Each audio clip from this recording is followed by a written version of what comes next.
Hey DC, did you know that it's Arbor Week? And that means it's the perfect time to learn about and protect our trees. Local nonprofit Casey Trees is helping to protect our tree canopy by teaching kids the value of trees and working with them to plant new ones. The trees they're planting now ensure that future Washingtonians have a beautiful and healthy city. So support Casey Trees today by giving online at caseytrees.org/give. Your tax-deductible donation will go directly toward tree planting efforts in historically underserved communities, including schools in Wards 5, 7, and 8. Once again, that's caseytrees.org/give. Let's plant some trees, y'all.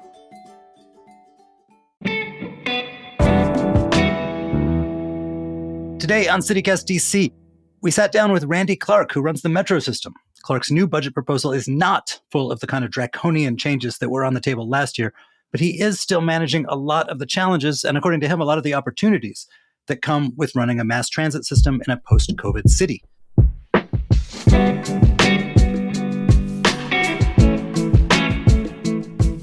Today is Thursday, April 25th. I'm Michael Schaefer, and here's what DC is talking about.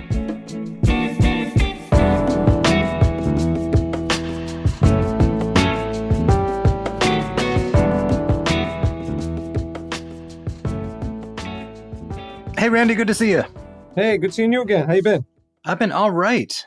So you have announced your projected 2025 budget for Metro. And originally, when we talked in December, there was supposed to be $750 million in cuts. Did that get solved, or is it still in dire straits? We have a revised budget that we put out several months ago.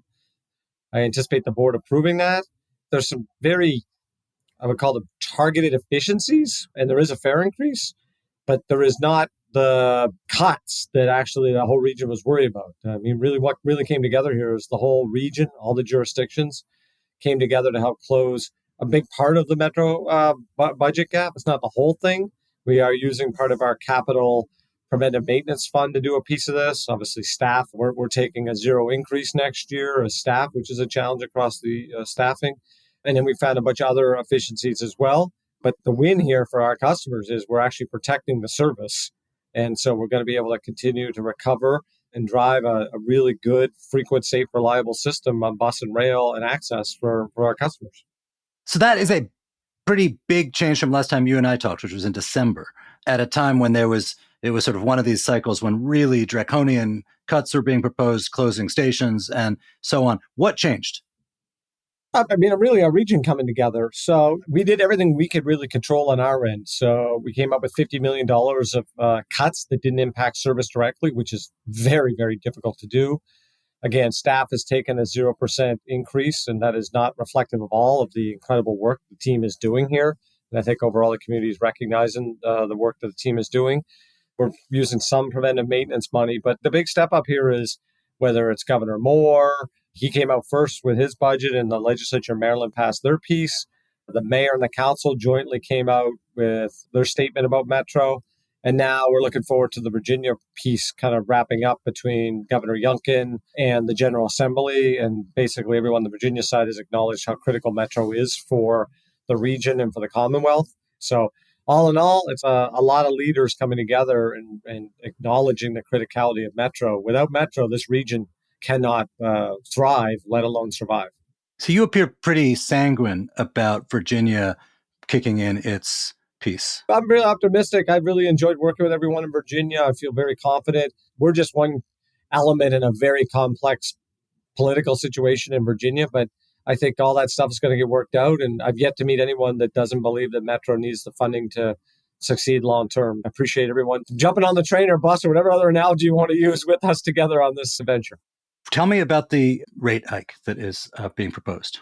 In one way, unfortunately, we do have to raise the fares, but in all fairness, this is really about adjusting our fares more or less to inflation.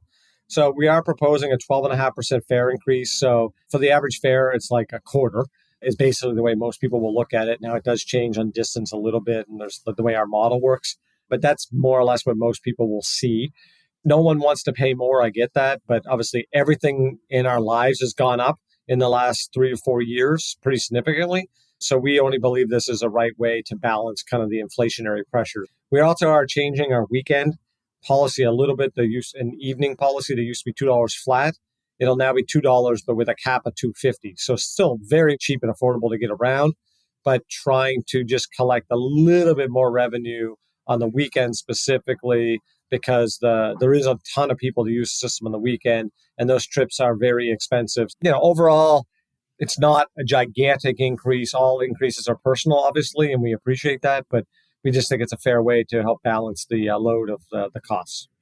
So one of the nice things about not being in a sort of existential crisis situation like last winter is we can talk about other things. And it seems to me like there's sort of two ways to go. One is about a lot of the regular things that riders notice when they go around the metro. People, obviously, as you know, people have concerns about fare evasion. People are wondering what's going to happen to the circulator bus. People have all the different day-to-day concerns you have in a transit system. And then the other thing that is important to talk about, I think, when you're not facing down a crisis is the kind of long-term health of the system. So I want to pick your brain about both of these things. Sure.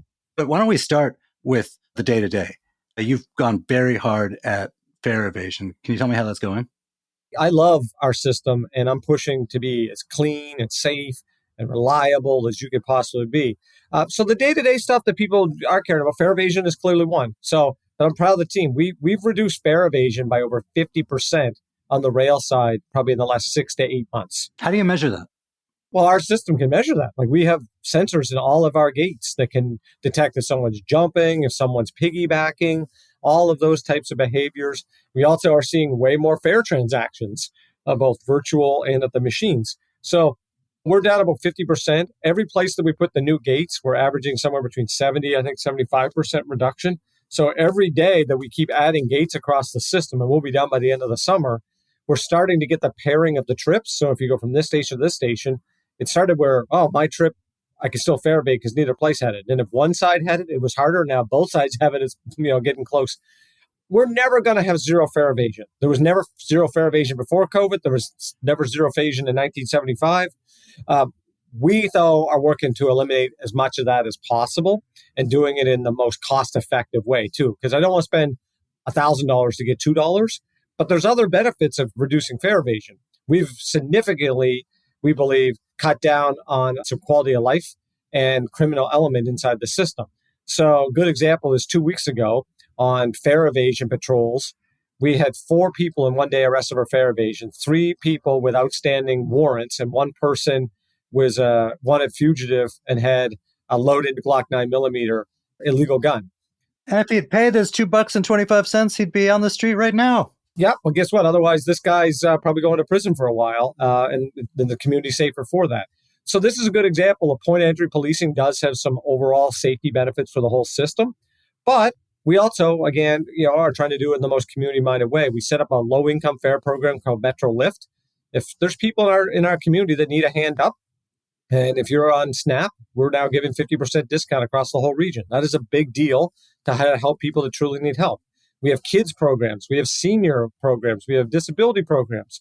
All we're really asking is the rest of us that can afford to pay your fare. Are you able to game out how much of the reduction in fare evasion is because of arrests and enforcement and how much is because of the physical infrastructure? Yeah, it's hard because we're doing like 15 things at once, right? And so we're not doing a science experiment where we can isolate a variable. We are trying to use data and try to, because we want to be cost effective with each part of the solution, but they work really well together because when we put new gates up, we need less cops to do fare evasion at that place because it's really obvious who's fare evading.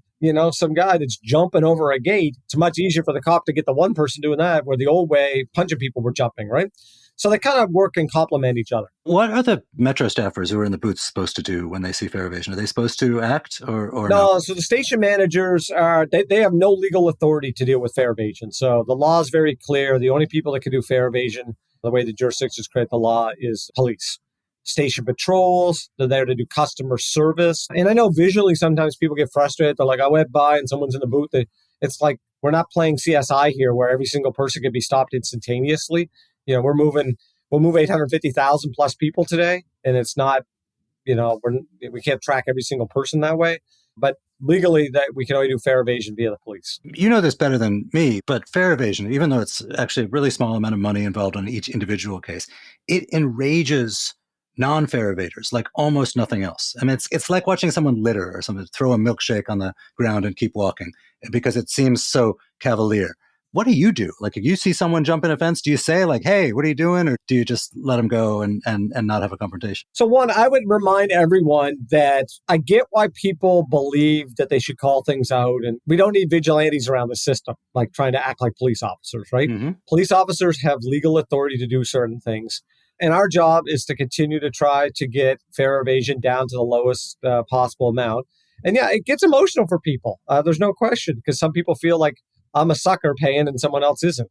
So all I can try to tell those people is we're doing our best and we are working hard at it. But there's always going to be people in society that break rules. And a lot of the people that maybe get upset with someone fare evading are some of the people that maybe get in the car and then speed and then are not upset that they're speeding. Right. So we all do things from time to time that probably don't fit perfectly in the rules. And we should understand the nature of being a human is the nature of being a hypocrite sometimes. And we're all just trying to maybe do the best we can.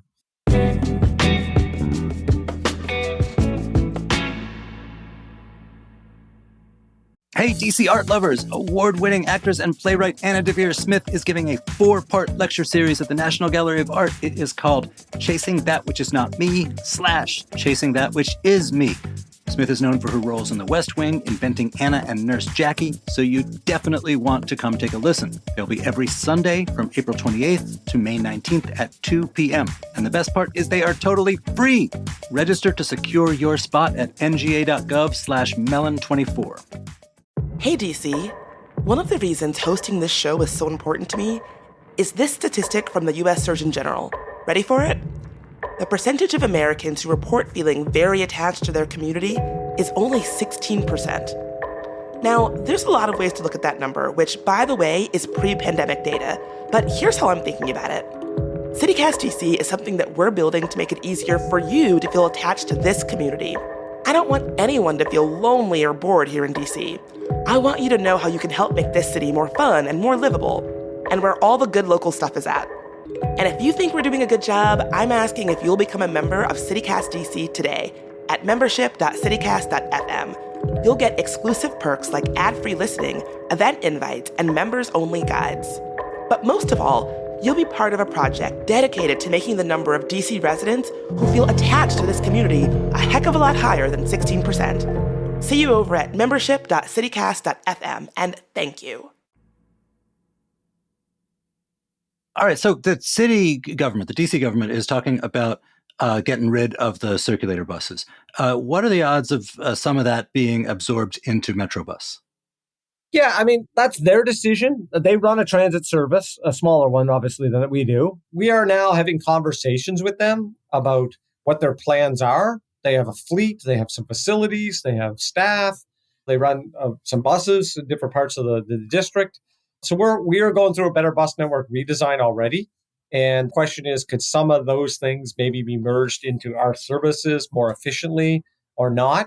And so those are the ongoing discussions. But ultimately, the decision on the circulator is not a WMATA decision. That is purely a district decision. So speaking of that bus system redesign, I mean, I don't know if folks haven't dived into it. It's pretty cool. There was talk of blowing up every single bus route and redrawing them, renaming them.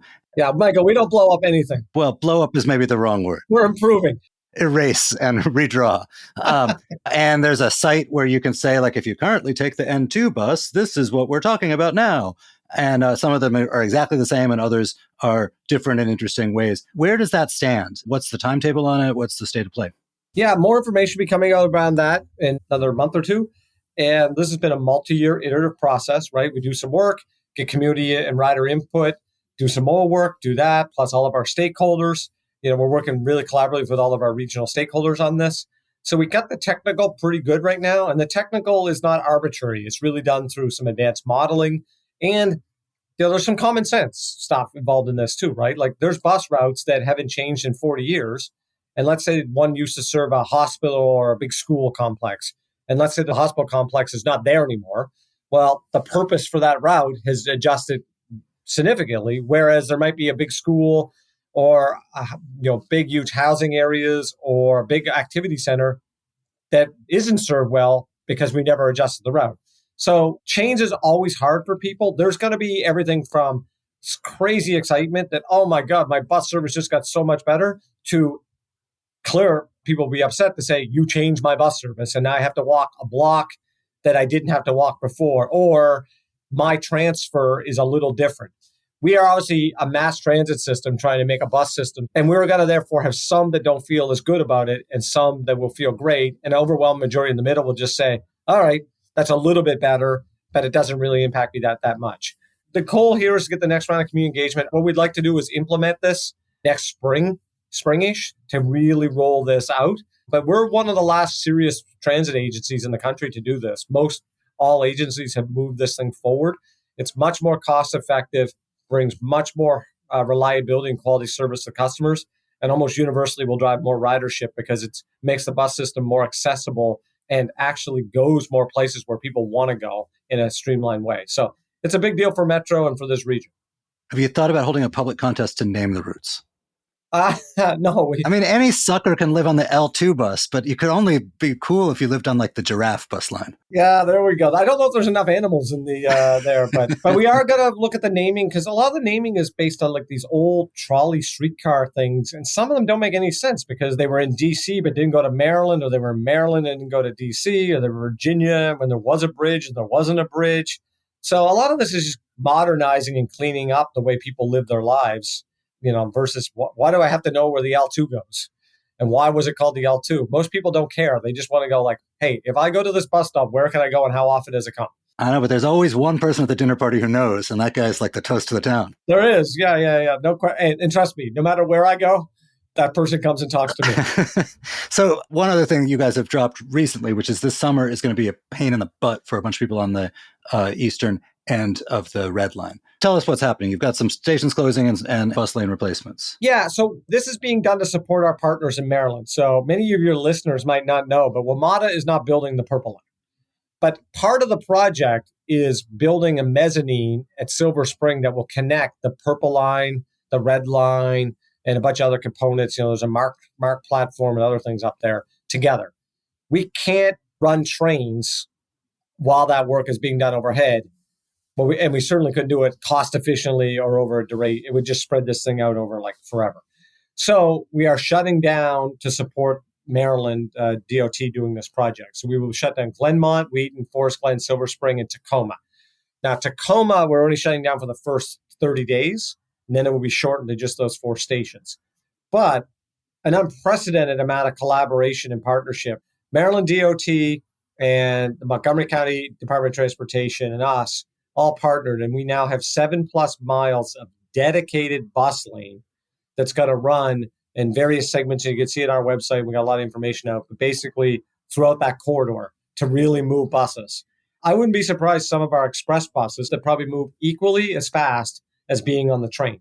So not all trips are monolithic. Some people are going to Silver Spring, some are going to Fort Totten, and some people are going to Farragut North. And all those trip patterns are a little different, but our goal is to provide really good bus service. It's free bus service, and we want to get people around really seamlessly. So will there be a couple of hiccups? Of course. It's a complex thing, but we're feeling pretty confident that we're going to be able to really get people around during this shutdown. And, we appreciate people's patience and empathize that no shutdown is good.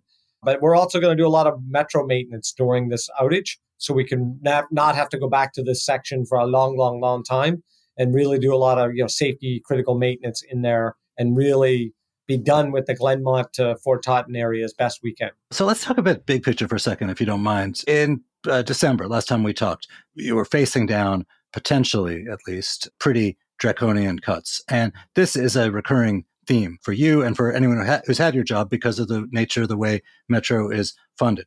And once you start saying words like dedicated funding stream, a lot of people's eyes glaze over. But can you explain this is, I think, the central financial challenge of the Metro system, no matter who's in charge, no matter who's writing it. Can you explain it so folks will understand? I'll do my best because it's kind of a conundrum inside of an enigma. And you're right, no matter who the general manager is or the board is or the elected officials in the area, it's the model. The structure that we have set up is very different than any other transit system in the country. So one, we're the only transit system that goes across multiple jurisdictions. That's not normal, right? I'm not saying it's bad. It's just not normal. So we have a structure built with 4 partners, Virginia, Maryland, and DC, but also the federal government. That is abnormal. And again, I'm not saying this is the way it has to be, but I'm just giving an example. Cap Metro had its own sales tax. If you went to Atlanta, the MARTA system has its own sales tax. If you went to Dallas, it has its own sales tax. If you went to LA, everybody in Atlanta who buys a pair of shoes, some small fraction of that goes to this system every year, and they don't have to go tin cupping around to the legislature asking for money. Yeah. And again, they work different. Almost everyone has some type of thing. That means that source can only be used for transit at that authority. And what that does, the dedication, it's not just the volume of money, it's the type of sourcing of the money, because the organization then has the ability to do better planning, not perfect, but better on things like workforce planning, service planning, fleet planning, capital planning. So to me, one of the things we have to just solve, and I don't know if we're going to get to a regional revenue source that everyone in 3 states agrees that Metro has this source of funding, or if they all come up with different ones and we keep this kind of, if you will, Frankenstein model going, but it's just a more robust and healthier Frankenstein model. I'm not sure that's my role to be exact on that. We need more certainty and predictability to run the system well. And it's better for our partners. So whether you're a local partner like Fairfax or Alexandria or Arlington or Loudoun, if you will, of Virginia, or you're a state partner like the state of Maryland, or the district's kind of its own thing, they need certainty and predictability of what our financials are going to be, not year to year, but 5, 10, 15, 20 years, both operating and capital. So the one thing I'm really excited about is Metro is partnering with the Council of Governments, and we're kicking this big initiative off on May 1st, actually. And it's kind of the first time ever our 2 boards are going to meet. And it's going to be all around this idea of what the vision should be for transit for our region. Again, Metro's the biggest operator, but there's all these other operators as well. How do we work on things like fare policy and bus network redesign? But also, there's an enormous amount of capital projects people want to do here, whether they're Metro projects, BRT projects for local operators, MARC and VRE through trains, all of this stuff. Ferries people have talked about forever, bike share, all of this stuff works together. We need to figure out what we want to be as a region that keeps growing and being important, and then say, how much does this cost to do this? And what are the revenue options to make that happen? And we also have to be eyes wide open. If we want stuff, we have to pay for stuff. And if we don't pay for stuff, we're not going to get the stuff that we all say we want. And that's not a Randy ultimately decision. But I think the transparency in a public forum to get all this out is going to be real healthy for this region. It really hasn't been done this way regionally in a long, long, long time. So of the total operating cost of being Metro, how much comes from my fares and your fares, and how much comes from other governments? Yeah, well, subsidy makes up overwhelmingly, we're probably in the 80% give or take rate on subsidy. So Metro used to be higher on fare recovery, what we would call fare recovery. But COVID, it really hurt here, New York, San Francisco. We were the systems that probably had the highest fare recovery. But transit's not supposed to be a paid-for service of fares. Is it a part of the structure? Yes. But there's no system in the world that operates that way. They're not supposed to. And we got to get everyone on the same page that we are a public service. And we got to agree, if we want a good public service, it costs money. And I use the analogy a lot, like the fire department. If we want a great fire department, you don't pay a fee when they come to your house if you're having a heart attack. I've never called the fire department, but I'm willing to pay and have a really good fire department. So we just got to determine as a region what transit system we want and agree to either fund it or agree that we're not going to have what we want. And that's just the healthy conversation we need to have. What's the percentage of ridership now compared to pre-pandemic? Well, again, not monolithic because every day is not the same. So on weekends, we're actually carrying more people now than we did before the pandemic. On bus during the week, we're pretty close to what we carried before the pandemic, give or take, maybe like 92-ish, 95%. Now it depends on the day. On the rail side, Tuesday, Wednesday, and Thursday come up a long way. Monday and Friday are still obviously a little bit laggards. I think it was 80% in the month of March. So we keep growing every week, every month. It might take 3 years to get back totally. And it might look different, right? Rush hour at North Farragut might look different on Mondays forever. But Saturday afternoons now, I think it was almost 355,000 people on rail on Saturday. And so if you went to the Red Bull event or a Nats game or DC United or the Spirit, Metro is how people are getting around. And so part of this is build a network that you could use every day of the week, not just for commuter. Here's the thing that worries me. I see these stats like from the Castle data, the key fob company. Okay, yeah. What percentage of workers are in the office downtown? The number of workers in downtown DC, according to the most recent one, was still like 50% of what it used to be, which is to say, like, say there's 800,000 jobs in DC, there's only 400,000 people coming into those jobs. And I wonder if in the long run, this makes it harder when you have to go out to the legislature or the partners in Maryland or Virginia to say, we need the money, when they're saying, actually, the people who pay us, they're not going into work. I know that's not the argument you think is dispositive, but I can imagine it makes the politics of securing money for Metro that's never been easy, even in the best of times. I imagine it makes the politics even trickier. Yeah, I don't get me wrong. I see that point of view, but I would say the following. Does it really matter if we move 850,000 people a day or 800,000 people a day? Are we not going to have a good system for the 800 because we didn't get 50 more? And if you want more, how are we going to get them if we don't run good service, right? At the end of the day, our thing is about inducing behavior. And the way you induce behavior in transit is to have good, consistent, frequent, reliable, safe service. We can't do that Tuesday, Wednesday, Thursday, and then not run a good service the rest of the day, right? We don't just get to pick Tuesday rush hour to do that. We have to agree on the type of community assets we want, and they need it to be funded accordingly. And hopefully more people will use it. You know, the old day of everyone just needing it to commute, that's a great thing. But I think equally is someone going to a doctor's appointment midday, someone going out to a restaurant at night. How about all the workers that support our service economy? And then if you look where all the development is, all the development in the region is where Metro stuff is. And they're not putting, billion-dollar developments and hundreds of millions of dollars of apartments and all this other stuff near places where they go, oh, you're not going to run the trains and buses? It all works together, or imagine 4th of July on the mall without Metro. So I think everyone has a soberness. They know we do this exercise, but the region can't be what we love about the region without a good Metro system. Hey, Randy, thank you so much for being here. Yeah, thanks, Michael. Appreciate it.